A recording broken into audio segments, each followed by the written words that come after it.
আসসালামু আলাইকুম dear English fans and dear learners. স্বাগতম আজকের এটা আলোচনার বিষয়ে। আজকে আমি আলোচনা করতে যাচ্ছি এই পুরো ভিডিওব্যাপী 2025 সালের শিক্ষাবর্ষের নবম দশম শ্রেণীর বই থেকে, ইংরেজি প্রথম পত্র বই থেকে, unit 2 climate change lesson 1 the grid of the মাইটি reverse, অর্থাৎ লোভী শক্তিশালী নদীগুলোর লোভ বা লিপসা, ক্লাইমেট চেঞ্জ জলবায়ু পরিবর্তন। এই লেসনটার পড়ার মধ্য দিয়ে আমরা বাংলাদেশের জলবায়ু পরিবর্তনের একটা খারাপ প্রেক্ষাপট জানতে পারবো। আর এই ধরনের টপিক তোমাদের সামনে আমি উপস্থাপন করছি এই কারণে, যাতে করে তোমরা একটা পড়া সহজে বুঝে নাও।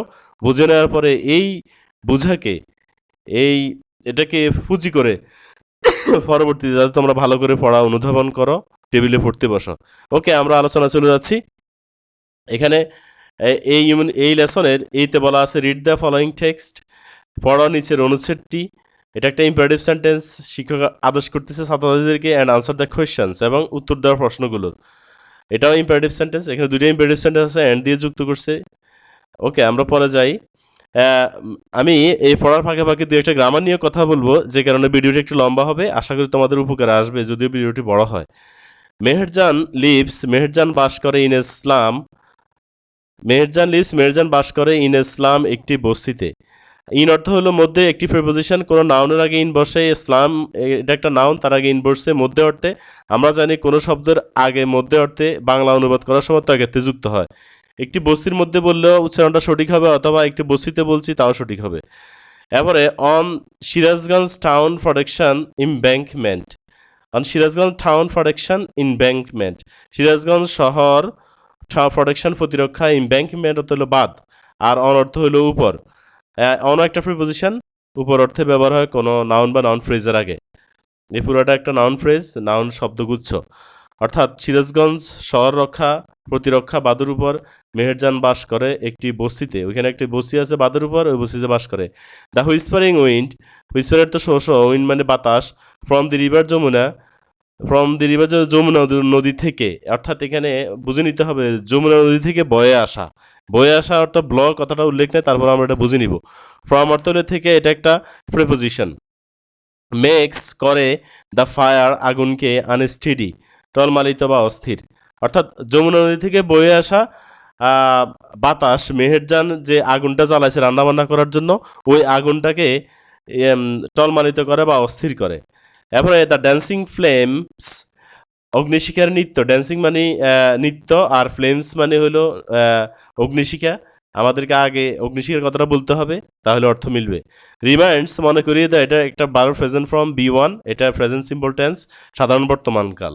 অগ্নিশিখার নৃত্য আমাদেরকে মনে করিয়ে দেয় অগ্নিশিখার নৃত্য মনে করিয়ে দেয় মেহেরজানকে অফ দি টার্ময়েল, অশান্তির কথা। টার্ময়েল অর্থ হলো বিনাশ, ধ্বংস, অশান্তি। আমরা জানি কোনো শব্দের আগে যদি অফ থাকে, ওই শব্দকে অনুবাদ করলে তার সাথে র বা একার র যুক্ত হয়। তাহলে টার্ময়েল অর্থ অশান্তি, আর যেহেতু অফ দি টার্ময়েল অশান্তির কথা। ইন হার লাইফ, তার জীবনের, অর্থাৎ এখানে ইন অর্থ মধ্যে অর্থ এইকার র যুক্ত হয়েছে, এটা অনুবাদ মিলানোর জন্য হয়। তার জীবনের মধ্যে অশান্তির কথা মেহেরজানকে মনে করিয়ে দেয় অগ্নিশিখার নৃত্য। কোন অগ্নিশিখা? মেহেরজান রান্না করার জন্য যে আগুন জ্বালাইছে, ওই আগুন। নট লং এগো, বেশি দিন আগে নয়। মেহেরজানের ছিল, এটা একটা হ্যাড, যেহেতু বার্বের ফার্স্ট ফর্ম, এটা ফার্স্ট সিম্পল টেন্স। যেহেতু head offer first participle form নাই, এই জন্য এটা ফার্স্ট সিম্পল টেন্স হবে। যদি ফার্স্ট পার্টিসিপল ফর্ম থাকতো তাহলে ফার্স্ট পারফেক্ট হতো। মেহেরজানের ছিল, এখানে আমরা জানি ওয়াজার অর্থ ছিল বা থাকা অর্থে বোঝায়, আর হেড অর্থ ছিল, এটা অধিকার অর্থে বোঝাইছে। অর্থাৎ মেহেরজানের সম্পত্তির কথা বলা হয়েছে এখানে। এভরিথিং সব কিছু, এ ফ্যামিলি একটি পরিবার, এ কাল্টিভেবল ল্যান্ড চাষের যোগ্য জমি, অ্যান্ড ক্যাটল এবং গবাদি পশু। দ্য ইরোজান ক্ষয় অব দি যমুনা নদীর। কোনো নাউনের আগে অফ থাকলে সেটাকে আমরা বাংলা অনুবাদ করলে তার সাথে র যুক্ত হবে। যমুনা মানে যমুনা নদী। যমুনা নদীর ক্ষয় গ্রাজুয়ালি, ক্রমান্বয়ে, কনজিউমড গ্রাস করলো অল হার ল্যান্ডেড প্রপার্টি, তার সকল। এখানে তার কথাটা আগে বলতে হবে, পরে সকল বলতে হবে, তাহলে অনুবাদ মিলবে। ল্যান্ডের অর্থ হলো ভূ সম্পত্তি, ল্যান্ডের অর্থ হলো ভূ বা জমি, প্রপার্টি মানে সম্পত্তি, অর্থাৎ জমি জমা আর কি। অর্থাৎ নদীর পাশে যে জমি জমা আছে, এগুলা সব নদীর ভাঙনে নদীর ভিতরে চলে গেছে, সেটা বোঝাতে যাচ্ছে এই গল্পের এই লাইনটির মাধ্যমে। ইট নদীটি ফাইনালি অবশেষে ক্লেইমড দাবি করলো, এটা first form first simple tense. আবার এই উপরে যে বাক্যটা কনজিউমড, এটা first form first simple tense, অতীতকাল।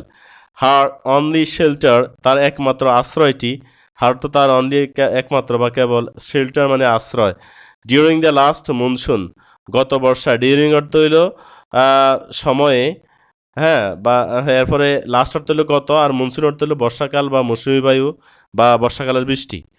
অর্থাৎ গত বর্ষার সময়ে যমুনা নদীটি দাবি করে বসলো বা গ্রাস করার মানে ভেঙে মেহেরজানের যে আশ্রয়টি আছে, ঘরটি আছে, এই ঘরটি যমুনা নদীর ভাঙনের কবলে প্রায় ভাঙনের কবলে পড়ে যাচ্ছে, সেটা বোঝাচ্ছে।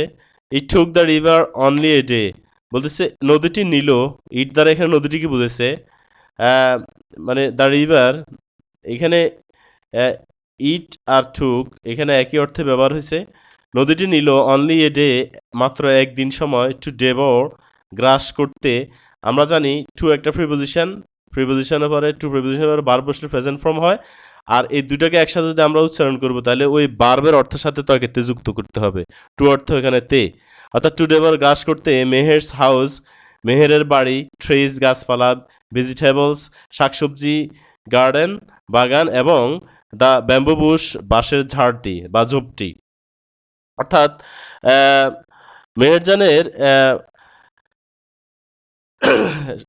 বসত বাড়ি তো ভাঙার পথে, তার আগে দিয়ে তার এই যে এই সম্পত্তিগুলো নদী ভাঙনে পড়ে গেছে, হ্যাঁ, তার বাড়িঘর দুয়ার গাছপালা শাকসবজি, এটা বোঝা যাচ্ছে এখানে, এবং বাসার ঝোপটিও ঝাড়টিও নদীর কবলে ভাঙনে পড়ে গেছে। She had a happy family, তার ছিল, হ্যাড অর্থ ছিল, এ হ্যাপি ফ্যামিলি একটি সুখী পরিবার, ওয়ান্স এক সময়, ওভার দ্য ইয়ার্স বিগত বছরগুলোতে, ওভার দ্য ইয়ার্স হতে হলো বিগত বছরগুলোতে, শি লস সে হারালো, হার হাজব্যান্ড তার স্বামী, এবং হার ফ্যামিলি তার পরিবারকে, টু ডিজিজ অসুখের কারণে, অর্থাৎ তার পরিবারের সদস্য এবং তার স্বামী অসুখের কারণে মারা যায়। আর যেই ক্ষতিটা, অর্থাৎ তার পরিবারের সদস্য এবং তার স্বামী মারা যাওয়ার কারণে যে জিনিসটা, ক্রুয়েল হাঙ্গার নিষ্ঠুর ক্ষুধা, অ্যান্ড পভার্টি দারিদ্রতা নিয়ে আসে। কি দারিদ্রতা নিয়ে আসে? তার স্বামীকে হারানো, তার পরিবারের সদস্যদেরকে হারানো অসুখের কারণে, তাদেরকে হারিয়ে এখন তার পরিবারে দারিদ্রতা দেখা দিয়েছে, ভোট এনেছিল টু দি ফ্যামিলি তার পরিবারে। নাও এখন she is the only one, তিনি একমাত্র একজন, লেফট টু লিভ যিনি বেঁচে আছেন, with the loss and the pain, loss মানে হলো হারানো, আর ফেইন অর্থ হইল বেদনা, উইথ অর্থ হইল নিয়ে, সাথে, সঙ্গে, অর্থাৎ হারানোর দুঃখ এবং বেদনা নিয়ে। ওই যে তার পরিবারের সদস্য এবং স্বামীকে হারাইছে, সেই হারানোর দুঃখ এবং বেদনা নিয়ে এখন তিনি বেঁচে আছেন মেহেরজান। দ্য গিডি যমুনা, লুবি যমুনা নদী, হ্যাজ শ্যাটার্ড চূর্ণ বিচ্ছিন্ন করে দিয়েছে, এটা প্রেজেন্ট পারফেক্ট টেন্স, হ্যাজ এ পরে first participle form B3। Her dreams তার স্বপ্ন, অ্যান্ড হ্যাপিনেস সুখকে, দে আর থাউজেন্ড আদার্স আরও হাজার হাজার, ওয়েটিং অপেক্ষমান আছে বা অপেক্ষা করছে, টু শেয়ার বরণ করতে, টুর পরে প্রেজেন্ট ফর্ম হয়, আর বাংলা উচ্চারণ করলে ওই বার্বের বাংলা অর্থের সাথে তাকে যুক্ত হয়, অর্থাৎ শেয়ার অর্থ হইল বরণ করা, ভাগ করে নেওয়া, টু শেয়ার বরণ করতে, ভাগ করে নিতে, দ্য সেম ফ্যাট একই ভাগ্য, উইথ মেহেরজানের সাথে। অর্থাৎ মেহেরজানে যে ধরনের নদী ভাঙার কারণে যেই দুর্দশার মধ্যে পড়ে গেছে, এই ধরনের দুর্দশা পড়ার জন্য বাংলাদেশে এরকম আরো হাজার হাজার মানুষ অপেক্ষমান আছে, সেইটাই বোঝাচ্ছে এই লাইন দ্বারা। Bangladesh is a land of rivers, Bangladesh হলো এই ল্যান্ড অফ রিভার্স, এই ল্যান্ড একটি দেশ অফ রিভার্স নদীমাতৃক, অর্থাৎ পুরোটা একসাথে করলে বাংলাদেশ একটি নদীমাতৃক দেশ। সাম অফ হোজ ব্যাংকস, নদীগুলোর কিছু তীরভূমি, অর্থাৎ সাম অর্থ হলো কিছু, হোজ ব্যাংকস তাদের তীরভূমি, অর্থাৎ নদীগুলোর কিছু তীরভূমি ওভারফ্লো প্লাবিত হয়, অর ইরোড কিংবা ক্ষয় হয়, ডিউরিং দ্য মনসুন বর্ষার সময়। ইরোজন ইজ বাঙান হলো এ হার্শ রিয়েলিটি একটি কঠোর বাস্তবতা, ফর দি পিপল লোকজনের জন্য, লিভিং যারা বাস করছে, অ্যালং দ্য রিভার ব্যাংকস নদীর পাড়ে বা নদীর কূলে।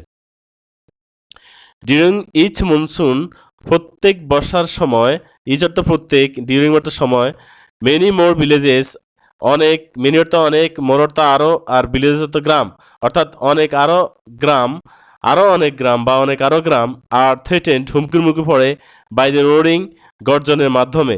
আমরা এই যে বাই রোরিং অর্থ গর্জন, বাই অর্থ মাধ্যমে, বাই দ্য রোরিং গর্জনের মাধ্যমে, অফ দি রিভার্স নদীগুলোর যেমন যে নদীগুলো হলো লাইক যেমন দা যমুনা, দা পদ্মা, দা মেঘনা, এই নদীগুলোর গর্জনের কারণে বর্ষাকালে নদীগুলোর ভাঙনের ফলে বাংলাদেশে অনেক গ্রাম হুমকির মুখে পড়ে যায়, ভাঙনের কবলে পড়ে যায়। ইট ইজ এস্টিমেটেড দ্যাট, আনুমানিক বলা হয় যে রিভার ইরোজন, নদী ভাঙন মেক্স করে অ্যাটলিস্ট কমপক্ষে 100,000 পিপল, 1 লক্ষ লোককে হোমলেস গৃহহীন এভরি ইয়ার প্রত্যেক বছর ইন বাংলাদেশে, এখানে বাংলাদেশের মধ্যে বুঝেছে, এই জন্য আমরা মধ্যে অর্থে বাংলাদেশের সাথে এই কাজ যুক্ত করছি। ইনফ্যাক্ট প্রকৃতপক্ষে রিভার ইরোজন নদী ভাঙন হলো one of the main dangers, প্রধান সংকটগুলোর মধ্যে একটি কস্ট যা ঘটে থাকে বাই ক্লাইমেট চেঞ্জ, জলবায়ু পরিবর্তনের মাধ্যমে। ইফ উই ক্যান টেক, যদি উই ক্যান টেক আমরা নিতে না পারি, প্রম্পট অ্যাকশনস দ্রুত ব্যবস্থা, টু অ্যাডাপ্ট খাপ খাওয়াতে, মানিয়ে নিতে, টু ক্লাইমেট চেঞ্জ জলবায়ু পরিবর্তনের সাথে, অ্যাডাপ্ট টু অর্থ খাপ খেয়ে নেওয়া, অ্যাডাপ্ট টু, হ্যাঁ অর্থাৎ অ্যাডাপ্ট টু ক্লাইমেট চেঞ্জ জলবায়ু পরিবর্তনের সাথে যদি আমরা খাপ খেয়ে নিতে না পারি, দেয়ার উইল বি তৈরি হবে থাউজেন্ডস অফ মোর মেহেজানস, আরও হাজার হাজার মেহেজানের মতো মহিলা বাংলাদেশে তৈরি হবে, in our towns and villages, যারা আমাদের গ্রামে এবং শহরে আশ্রয় নেয় বা থাকে এভরি ইয়ার প্রত্যেক বছর। Dear learners and English fans, আমি এই গল্পটা শব্দে অনুবাদ করে দেখিয়েছি, এর আগের ইউনিট 1 লেসনগুলো আমি শব্দে অনুবাদ করে দেখিয়েছি। এই প্রত্যেকটা ভিডিও আমার ইউটিউব চ্যানেল সিম্পল ইংলিশ মেথডে আপলোড করা রয়েছে, সেখান থেকে দেখা যাবে। সবাইকে আমার এই চ্যানেলটির পাশে থাকার জন্য আমন্ত্রণ রইল। সবাই সাবস্ক্রাইব করে চ্যানেলটির সঙ্গে থাকুন। ভবিষ্যতে এরকম ইংরেজির উপরে নতুন নতুন টপিক, নতুন আলোচনা নিয়ে জানার জন্য এবং সহজে বোঝার জন্য, বিশেষ করে ছাত্রছাত্রীরা তোমরা সঙ্গে থাকবে, তোমাদের অনেক উপকার হবে। এগুলো অনেক পরিশ্রম করে তৈরি করতে হয়, প্রথমে ইংরেজিটায় পরে বাংলা অনুবাদ করে ডেকোরেশন করতে হয় তোমাদের জন্যই, যাতে করে তোমরা পড়ালেখায় মনোযোগী হও। এই অনলাইনের এই যুগে স্টুডেন্টরা সম্পূর্ণ অমনোযোগী, পড়ালেখা থেকে দূরে সরে যাচ্ছে। কাজেই আমরা অনলাইনের সাথে যুক্ত থাকব, তবে সেটা শিক্ষামূলক, অর্থাৎ এই ভিডিওগুলো দেখলে 10টি ওয়ার্ডের মধ্যে অন্ততপক্ষে 2-3-5টি মেধা অনুসারে তোমাদের মাথায় চলে আসবে। আর সবচেয়ে বড় কথা হলো শব্দে যে অনুবাদটা, এই অনুবাদটা তোমাদের জন্য অত্যন্ত উপকারী একটা আলোচনা এবং পড়ার একটা সিস্টেম। এই সিস্টেমের ফলে তোমরা একবার ভিডিওটি, আলোচনাটি শোনার মাধ্যমেই তোমাদের এই পড়াটা আয়ত্ত চলে আসবে, তোমরা বুঝে যাবে, অর্থাৎ তোমাদের ব্রেনের টেস্ট তৈরি করবে পড়াটা নিয়ে। পরবর্তীতে তোমরা কাগজ কলম নিয়ে, বই পুস্তক নিয়ে বসে টেবিলে মুখস্থ করে পড়তে থাকবে, লিখতে থাকবে, শব্দ অর্থ মুখস্থ করবে, বানান করে লিখবে, শিখবে। এভাবে যদি তুমি প্র্যাকটিস করতে থাকো তাহলে তো বেশি সময় লাগবে না ইংরেজি শিখতে। আমাদের প্র্যাকটিস করার নিয়মটা আমাদের ঠিক নেই, যার কারণে স্টুডেন্টরা বছর পর বছর পড়ালেখা করেও ইংরেজিতে 2-4টা বাক্য বলতেও পারে না, লিখতেও পারে না। ধন্যবাদ তোমাদের সবাইকে। পরবর্তী ভিডিও দেখার জন্য আমন্ত্রণ রইল।